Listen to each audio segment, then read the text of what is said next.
Hey, bonjour tout le monde! Aujourd'hui, je montre ma structure pour mes tomates, alors je vous montre ça dès maintenant.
On vient de finir la structure pour retenir les tomates. Il manque seulement les cordes qu'on va laisser pendre.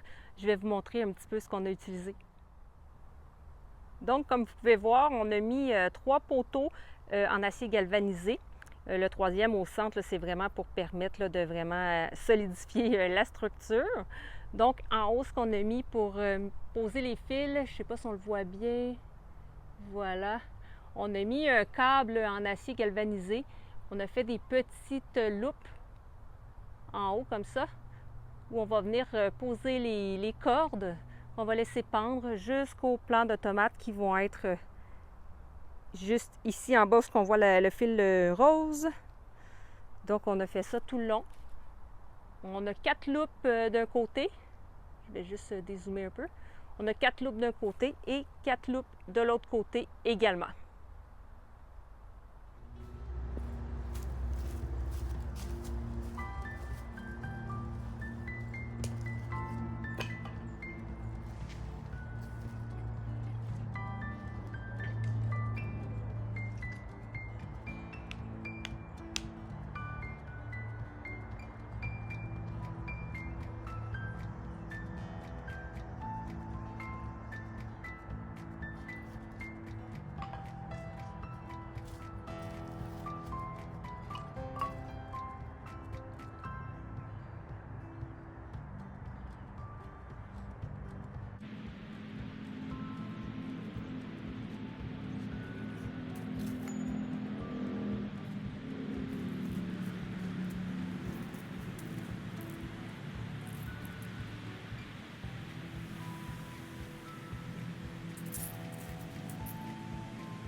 Donc, comme vous pouvez le voir, j'ai posé les 4 premières ficelles avec lesquelles je vais tutorer mes plants de tomates que j'ai rejoints là en bas au bâton, ce que je vais transplanter là, mes tomates. Les fils, en fait, ce sont des fils de polypropylène que j'ai utilisés. Je ne sais pas si ça va bien tenir avec la structure. C'est un premier essai cette année. Absolument, je mettais des tuteurs là, un peu plus là, comme ce qu'on voit au bout, le vert, là. Mais c'était pas assez solide et c'était pas assez haut là, pour mes plants de tomates.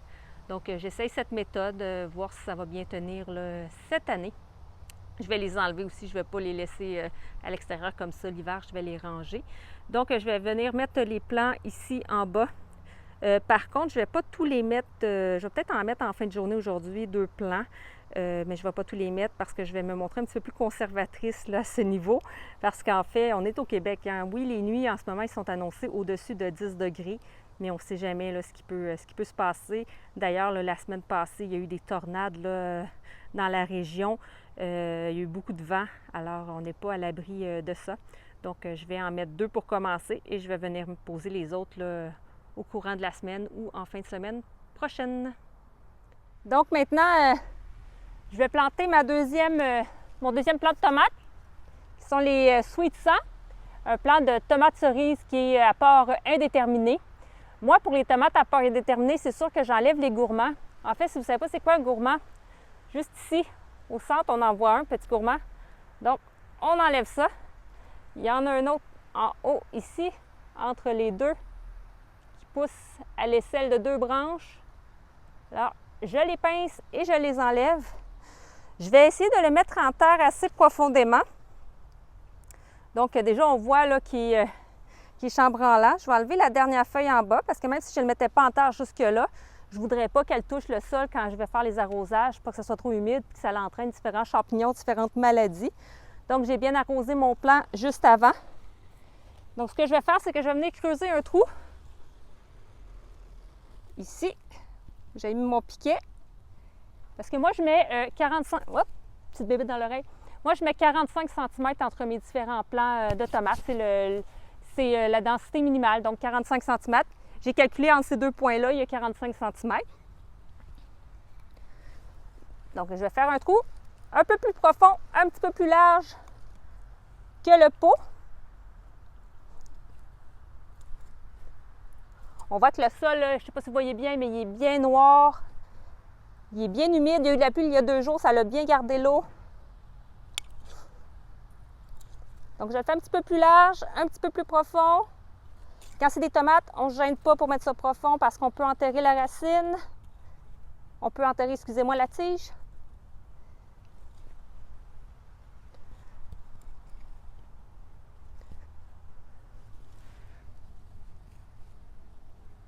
On va regarder ce que ça donne.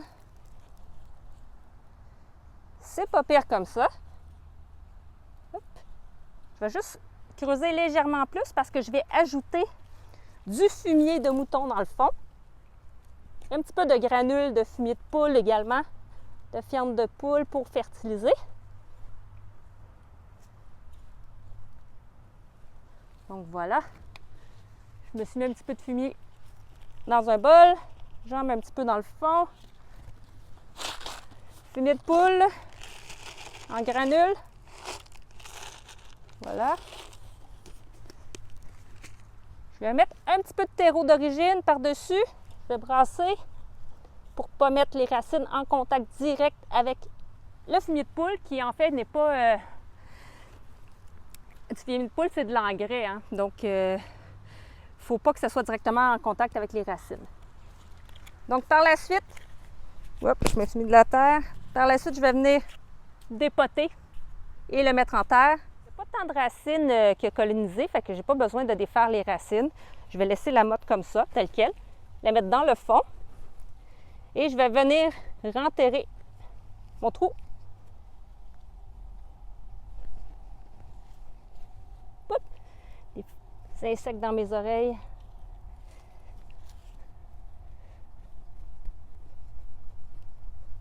Et voilà, et vous faire une petite cuve aussi autour pour quand vous allez venir arroser.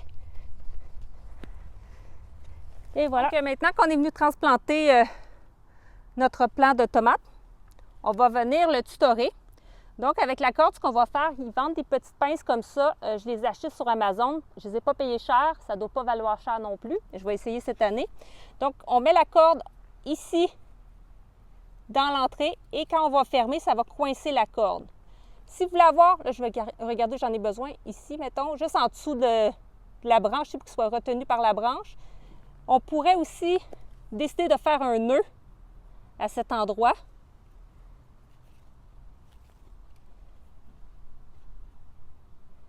Comme ça va faire une plus grosse surface. Ça va être mieux retenu à l'intérieur ici de l'anneau. On le met comme ça. Donc, il ne pourra pas aller plus haut. On laisse quand même un peu de lousse dans la corde parce que plus qu'il va grandir, plus qu'on va venir l'enrouler comme ça. Au pire, on peut toujours le rendre un petit peu plus rigide là, plus tard. Donc, on tourne le plan comme ça. Comme vous voyez, il se tient. On peut bien sûr là, couper l'excédent de corde ou en laisser un petit peu là, si jamais on veut laisser un peu plus de lousse. Mais juste comme ça, pour le moment, ça va très bien. Donc, je vais venir l'arroser également. J'espère que vous avez aimé cette vidéo sur le tutorage des tomates et on se voit dans une prochaine vidéo. Merci, au revoir!